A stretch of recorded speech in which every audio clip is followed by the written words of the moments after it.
Hi everyone and welcome to another video from Colour with Claire. So I've had this channel for ages and ages now, but I don't think I've done a video purely on my blending techniques, it just seems crazy to me. That's the foundation of colouring, isn't it? Especially pencil colouring, is how to blend them together. So that's what I'm doing in this video. I'm going to be showing you how to blend wax-based pencils and oil-based pencils. They both require different techniques and also different things that we can use, different tools and blenders that we can use to get different looks and results. So I'm going to be using Prismacolor and polychromos. Again, wax-based pencils and oil-based pencils, they've all got the same general principles. So it doesn't really matter what pencils you've got. Some will blend better than others by themselves. Some you'll need a little bit more help. But you'll see all the techniques in this video, and I really hope that now that I've finally got a video out there showing you how I blend, that it will really help you guys in your colouring. So first up, I'm going to be showing you how to blend wax-based pencils. Now, these are Prismacolor pencils. They're probably the most commonly known wax-based pencil, and most coloured pencils are wax-based. The ones that you'll go out and find in your supermarket, just the overwhelming majority of coloured pencils will have a wax base.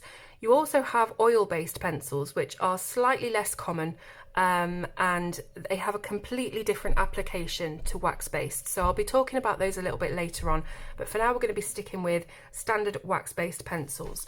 So as you can see, I've got a bit of a colour gradient going on from red to yellow, and if you choose colours that are really close to each other in spectrum, you've done half the work already, because they're obviously going to blend really nicely together. If you get a blue and an orange, you've got no chance.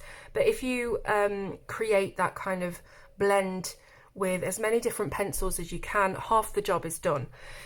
Now, there is some different ways to blend pencils, especially wax-based. I'm going to show you 4 different ones today. We've got the burnish blend, odorless mineral spirits, white pencil and blender pencil. So a few different ways of blending. Now, my personal favourite is this first one. It's the burnish blend, and what that means is we're not using anything else. We're not using any solvents or any blender pencils, anything like that. We're just blending with the pencils themselves. Burnishing is when you completely flatten the tooth of the paper.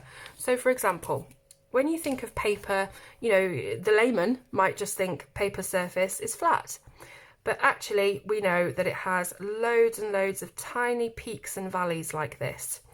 And when you colour over them with a light hand, you can still see all of those peaks and valleys. And they show up as this really kind of speckly texture. So you can see all of that tooth is showing there. And that is because you're not pressing hard enough. You're not burnishing it.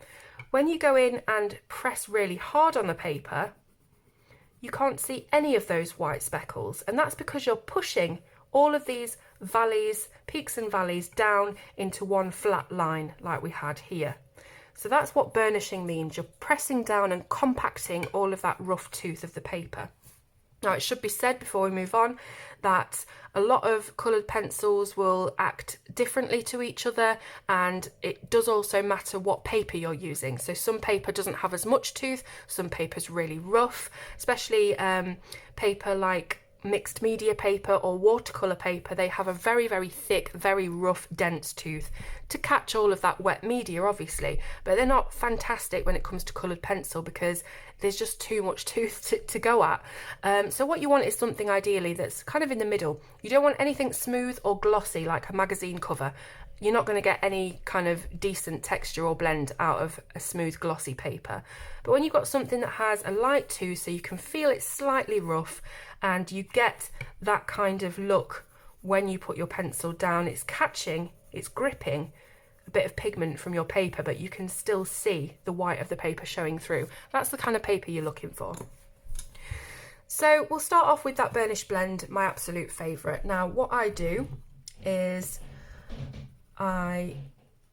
starting from the top of the area. Now, this is an oval, obviously, but when you're using these pencils in your colouring books, in your colouring books, you will have a totally different shaped and sized space to fill in.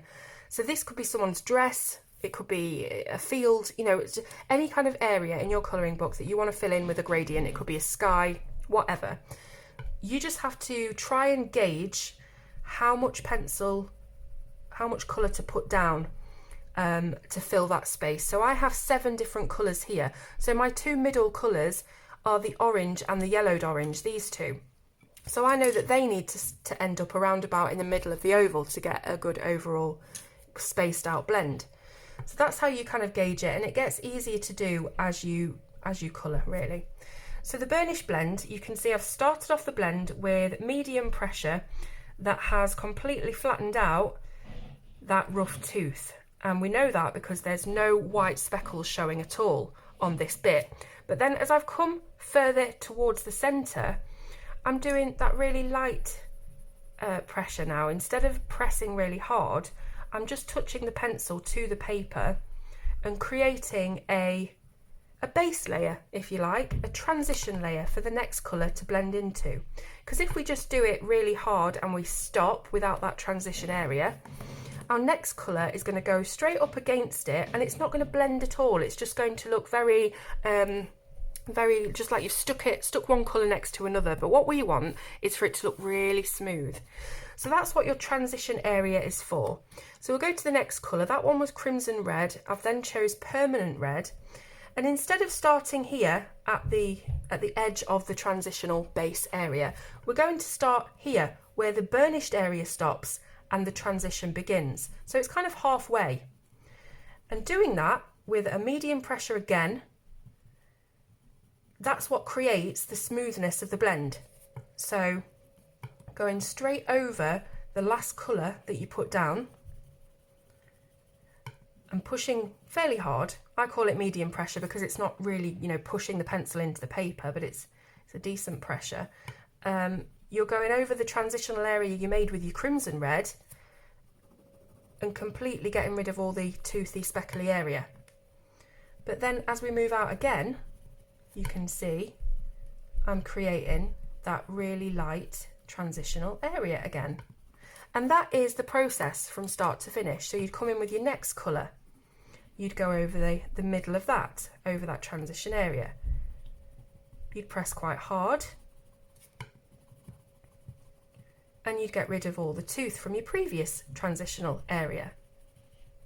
But then you make another one for the next colour, and that's how I blend pretty much 99% of the time when I'm colouring. And I get a lot of people asking me, how can your coloured pages look so smooth?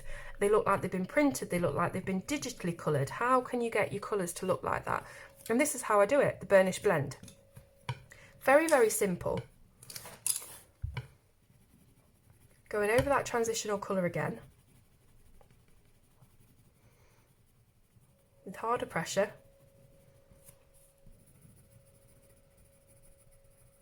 and creating another. And you do that right up until the final colour of your blend.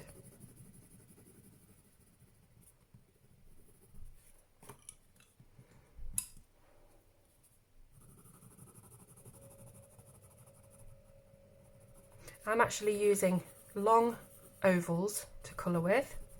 That's my stroke that I'm using. So I'm not going left to right or up and down, even though it might look like that. I'm actually doing it in ovals. And that just, again, helps to keep the blend nice and smooth and not linear. So we've got just this little bit of gap left now, and I can gauge how much I need to put down of this second to last colour so that we manage to get all of our colours on there.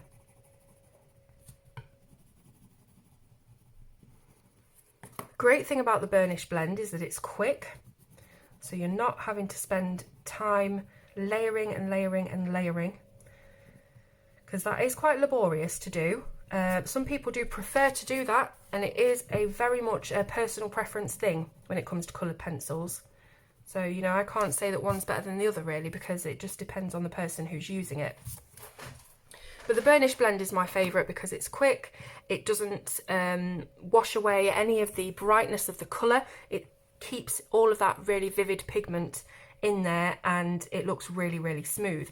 Now once you've done that, you can actually go back and see if there are any areas that look a little bit like you want to add a tiny bit more colour just to soften some of the lines a little bit. If it looks a bit too separated, you can do that. Even though you've burnished and theoretically you shouldn't be able to put any more layers on, with a very light hand like this, you can actually just go over some of those areas that might be looking a little bit separate.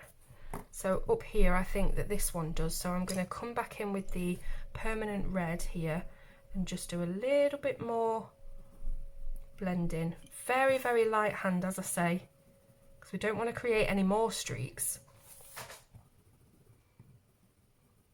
And that's it really. So you just keep going over it like that until you're happy. Obviously yours is going to look completely different to mine. It might look similar but completely different because your pressures might be different and your pencils might be different. But that's the basics of how I do it anyway. So the burnish blend is my favourite and my preferred method of blending. There's loads of other different methods though, and these are just a few. So the odorless mineral spirits are for those of you who might not have strength in your grip, in your hands, in your fingers. You can't really put a lot of pressure down, which is what you need for the burnish blend. And it still helps you create a really flat, toothless looking blend. So again, I'm going to go over this whole oval with the same blend, but instead of doing that hard pressure burnishing, we are just going to fill it in with a very, very light touch. So we're going to still use the same colours, still going to overlap them, just making sure I've got the right order. Still going to overlap them, but we're not using any pressure whatsoever, and that's why you can still see all of this grainy tooth showing up. So again, it's much quicker to do this actually. Just filling it in without any pressure.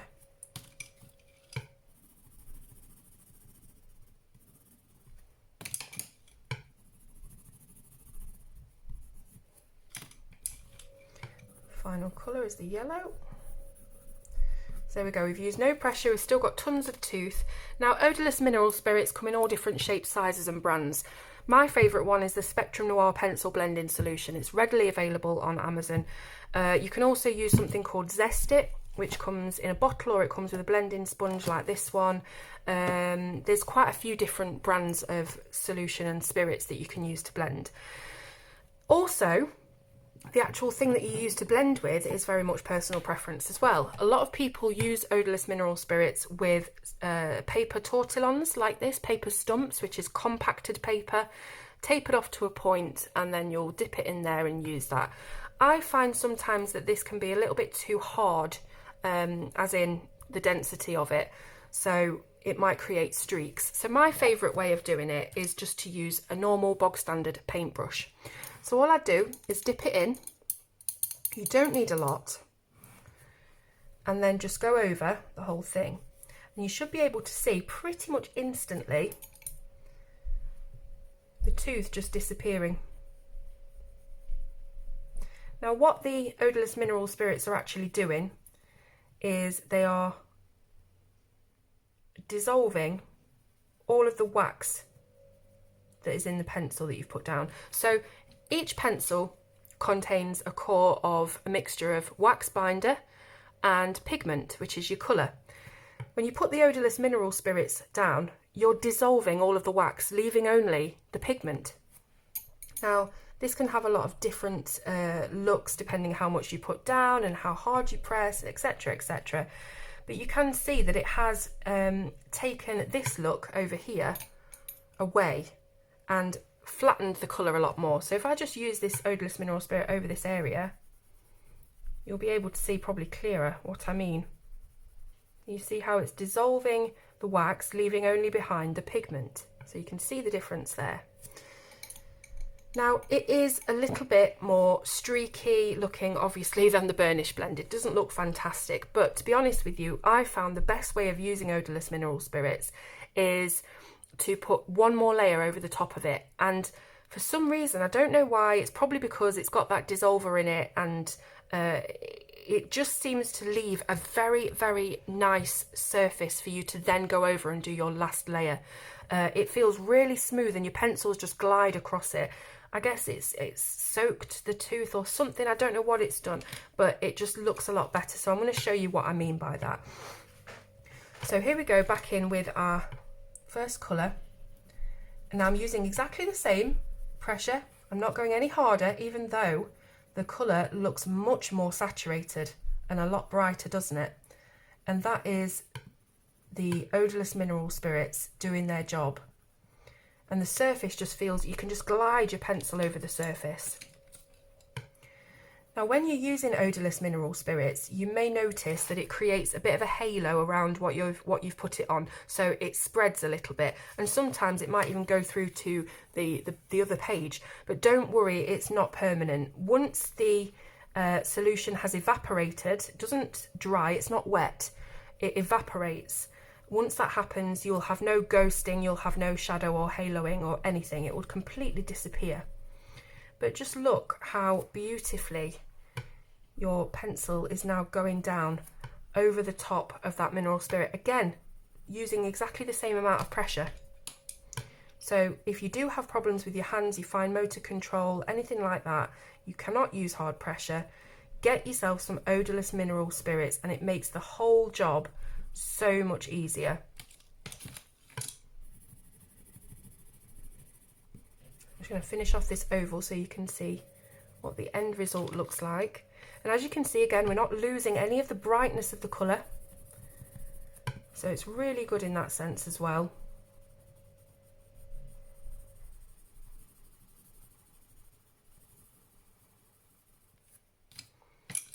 Just making sure I've got all the colours in the right order. Again, very light touch.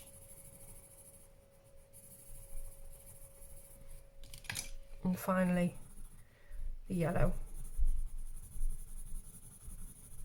So you see, we've still got a really bright, vivid result, even though we've used very, very light pressure on there.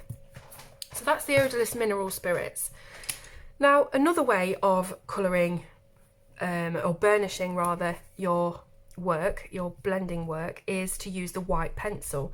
But this has a very, very different finished effect. So what we're going to do is we're just going to go in again with that very light layer that we did for the previous one with the mineral spirits. I'm going to do it quite quickly so I'm not wasting time, but I do want to do it in real time so you can see the effect. So we're doing exactly the same thing.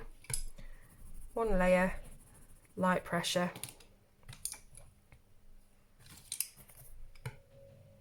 Making sure I'm using the right colours, I keep putting them out of order.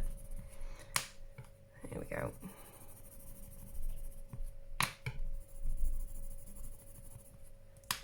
And then the yellow. And then you can use your white pencil. So here we go, this is the Prismacolor PC938. What we're going to do is we're just going to go over all of it. Start in one side actually, otherwise you're going to be smudging your red onto the yellow and we don't want that. So start from your lighter side and you're burnishing, you're pushing the tooth down, and you're also blending the colours at the same time. But the thing about this is it leaves a very milky looking finish to your work. It desaturates the colour completely. You haven't got the bright, bold, vivid colour that you've got with the previous two techniques. So it does really well to actually blend the colour together and burnish it all down, but it doesn't do well with keeping the vividity of the colour, which is, you know, what you'll be going for. But again, you might not be. You might want to go for this very, very light, desaturated look. You know, it just depends on what you're colouring and how you want it to be. So that is what one layer of pencil with a white layer over the top looks like. So really nice and smooth, you can't contest that, but it's just very desaturated and dull. If you do a little bit of a harder blend, so harder pressure rather, so let's just do really, really quickly, a little bit harder, but still leaving some tooth there. And then you go over it with the white pencil again. You will retain some of the colour, so it's not going to go as bleached as it is here, but it's still not going to be as bright as it was when you just did a burnish blend or spirits. So again, with the white pencil, straight over the top, blending your colours together and you're burnishing it at the same time.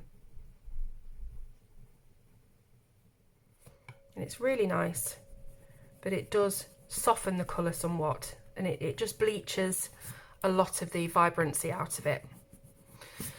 So that's your white pencil blend. I'm going to go in again with our light layer, but this time we're going to use a blender pencil. Now that you can get loads of different blender pencils, Prismacolor do one, which is the one I'm going to be showing you today. But you can also get, I think Lyra do the Splendor blender. You've got the Caran d'Ache blender that's all one stick. I've got it here actually. Where is it? It's just one stick. The whole thing is blender. There's no wooden casing around it or anything, so you can use every single inch of this. So yeah, there's quite a few different blender pencils that you can use, and a blender pencil is essentially a coloured pencil that isn't coloured. That's why it's called a colourless blender. So all you're getting is your wax binder. There's no pigment. You'll see in a moment when I've put this layer on exactly what that does. Okay, so we've filled it in, one layer, light pressure, and then we've got our colourless blender, which is here. So it's PC 1077 if you're looking for it. It does come in the 150 set, and you can buy it individually. So again, just like we did with the white pencil, we're going to go over the top. I'm using a medium pressure. So it's going to burnish and it's going to blend at the same time. As we go over, you can see the white tooth of the paper starting to disappear and the colours starting to merge together.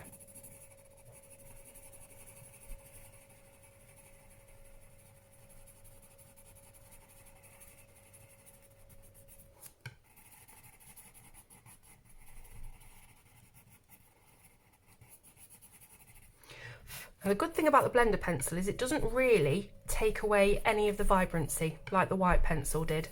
So it's still, probably not as much, but it's still quite vibrant when you look at the burnish blend.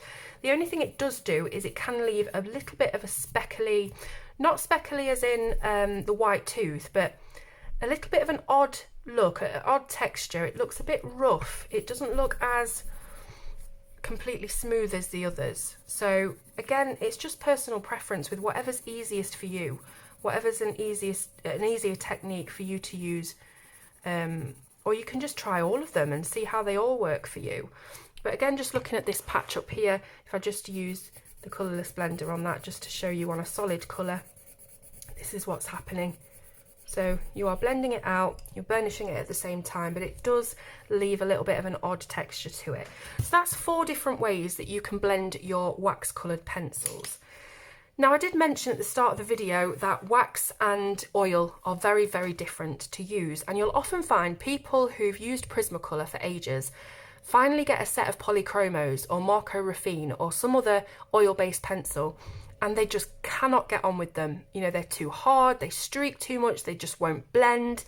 And it's because they're using the exact same technique for both pencils, and it just can't be done. It's like comparing a house and a car. They're completely different things, and they need you to use a different hand, a different touch, a different technique. So that was our wax-based. Now I'm going to do a little example of how I colour with oil-based pencils. Now, with all of those techniques I've just shown you, let's do a bigger one. With all the techniques I've just shown you, they've all been really quick and all been really effective, and you do it in super speed. The thing about oil-based pencils, and the thing that turns a lot of people off, is that you need to layer and layer and layer. You need to have a light hand. You can't really put any pressure on them, and you need to build over time. You need to build your colour. So because it's a bit of more of a laborious process and it's just not as easy as blending wax pencils, a lot of people give up on them straight away, but there's so many good things about oil-based pencils. They're generally seen as the better of the two, so most artists often use oil-based pencils for their work.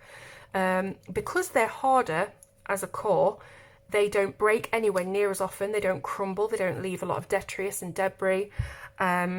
They also don't have wax in them, so you can't have any wax bloom, which is like a milky residue that forms on the top of a completely burnished wax area. So in a bit, that might get a bit of a milky look to it. But the good thing is you can just wipe it off with a piece of tissue and it's gone. You know, it's not something that's permanent. But you don't get that with your oil-based pencils. That's something else, especially artists who commission and sell work. They're really, you know, they're not wanting to get any kind of weird residue coming onto their work, are they? So they use oil-based pencils. There's loads of other things, but we'll just get started. So as I say, layers is the watchword. You cannot use the same technique on wax as you use on oil and expect it to look the same. So again, I've got 7 pencils, same blend, but this time we're going to do light layers, and I think it's going to take about 4 layers on this particular paper. Again, the paper makes all the difference as well. You cannot just do a one-size-fits-all thing. It will depend what paper you're using as to how many layers you need to put down. And also the type of pencil you're using. You might not have polychromos, you might have a different oil-based pencil. And they're all very different. So that's why I always recommend, when starting out with pencil colouring and not knowing which ones to go for, try and go for some that sell their pencils open stock. That means they sell each pencil individually. So you can buy a few, ideally in blendable colours, so you can test that at the same time. And you can see what they're like for you, because everyone is going to have a different opinion and different preference, and that's the wrong colour. Everyone's going to have a different preference on what kind of pencils they use. So try and get some open stock if you haven't tried them before, and give it a go. So just like I did really when I was putting the light layers down for the wax pencils, this is what I'm doing here. So I'm not using any pressure whatsoever, literally just resting the pencil against the paper and moving my hand. And we've still got loads of tooth on show, but that's fine because this is how these pencils need to work. If you go on them really hard and use a lot of pressure, they're just not going to budge. They're not going to blend properly. You're just going to end up really disappointed because they'll be so kind of streaky and hard, and it just won't look smooth. But again, that's because you're applying them in all the wrong ways. Unless, of course, that's the look you're going for, in which case, go for it. But I think that's what I found difficult when I first got polychromos, because I've been using Prismacolor and I just expected them to work the same. But that's the biggest learning curve, I think, with oil-based pencils, is just to... They're a lot more of a longer process, and you need to take a bit more time and effort with them. And that can be painstaking sometimes, but it can also be really relaxing and meditative to do something that's not just, you know, wham bam on the paper and it's done. You really have to build at this, and you'll still end up with the same vivid, bright, bold result as you would when you're burnishing a wax pencil. So second layer now. And each time you'll see less and less tooth. So it's going to disappear a little bit more each time. But again, no pressure used whatsoever. Another really good tip about oil-based pencils, and actually all coloured pencils in general, is to keep them sharp as you can. Now with oil-based pencils, because they're a harder lead, they stay sharp for much longer. They retain their point and they don't leave any dust or anything. You can see there's no dust to blow away here. So that's really good. But any coloured pencil that you're using, try to keep them as sharp as you can, because those sharp points of your pencils will be easier to get into all the peaks and valleys of the tooth of the paper. It just makes sense. If you've got a really blunt instrument, it's not going to make much of an impact. So keeping your pencils sharp, using the right kind of paper and using the right technique are the 3 sort of foundation things for using coloured pencils, in my opinion. So again, this is our second layer. It is taking more time, but we are building that colour. We're not going to have any wax bloom. Just building up a nice, flat, smooth blend. So time for the third layer now. And again, you'll see more of that tooth disappear, but still using the same pressure. So we've got tooth disappearing, but we've got colour brightening. And that's what happens when you layer.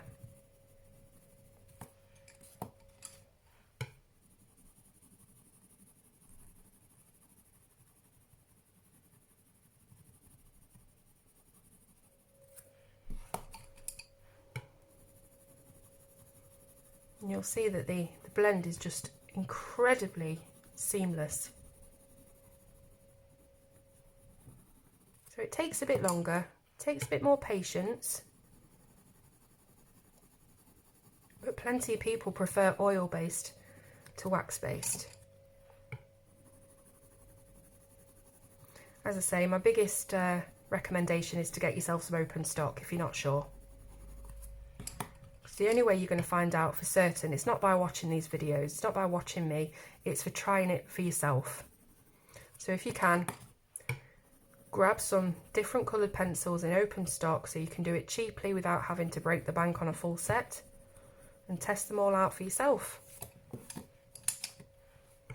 So fourth layer now, this probably will be the last one, but you can go on and on, especially with polychromos because they're such high quality. You can go on and on, but again depends on the paper you're using.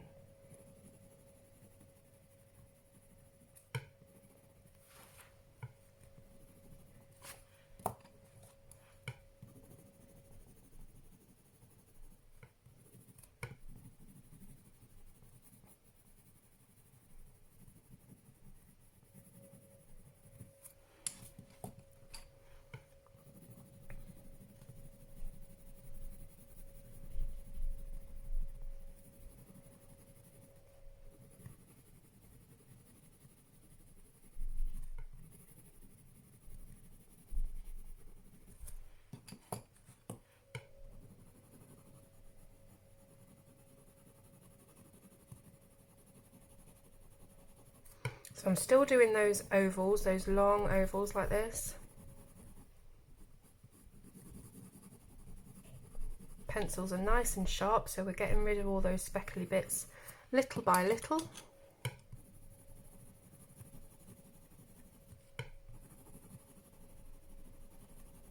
And we are overlapping each time as well to make sure we're keeping that nice smoothness of colour.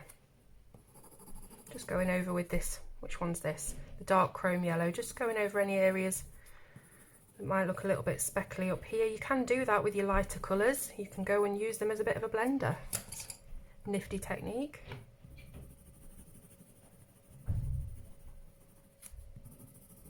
Also, a good technique for using your oil-based pencils, and pretty much any pencil, is to change the direction of your strokes from time to time. And that will just keep the smoothness going. So instead of going left to right, go top to bottom for a bit. Final colour is this yellow. And as you can see, we've really built up a beautiful blend. So it can be done. I know there'll be people watching this who have tried to use polychromos to no avail, or any oil-based harder pencil, but it just requires that little bit of a different technique, that's all. So you could probably go over this again actually and do a whole nother layer. They can go on and on, but this is just to show you that you can do smooth blends with them, and no pencil is too hard to blend with. You just need to take your time, do light layers and lighter pressure. Now if you want to, you can also use different solutions and blending things to blend your polychromos as well. So I'm going to do a quick light layer of all of the colours that we've just used over here, and we're going to try some different solution and different methods like we used with the wax-based pencils, and see how they work on an oil base. So I'm just going to do this again with all of those different colours that we used. The sunset blend, I call it. Light pressure.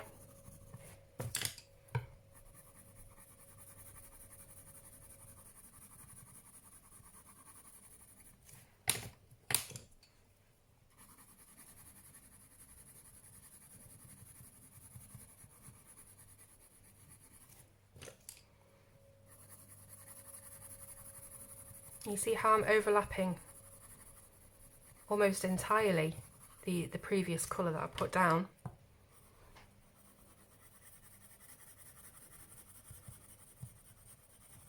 And you can still see the little edges of each colour, that's fine. So we've got all of our colours down now in a long blend. Now let's try some different methods. So the first thing we tried with the wax was the Spectrum Noir blend-in solution. So let's give that another go. See what we get on oil-based pencils. Does it dissolve the oil binder? I've started from dark to light again, haven't I? Which we shouldn't do when we're blending. So light to dark.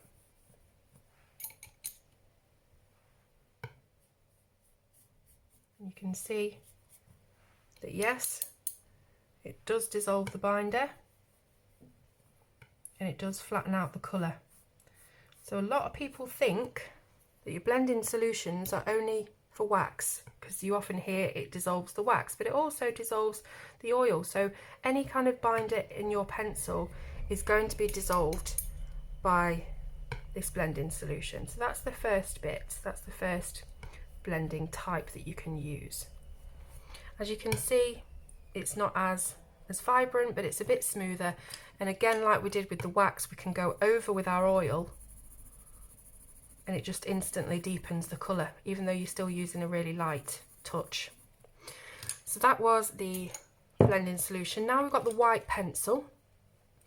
Now the Polychromos white pencil is a bit of a dud because they are so hard. You can't really use it much to much good really, but I'll do it anyway so you can see. And unlike the Prismacolor white pencil, you're still seeing a lot of the lines where each colour meets, but it does have the same look as in the milkiness. So again, personal preference. If you like it to look like that, totally fine. Just do what you want to do. Art is all about creative expression. No right or wrong, as we know. So that was the white pencil. And then the last one that we did was the colourless blender.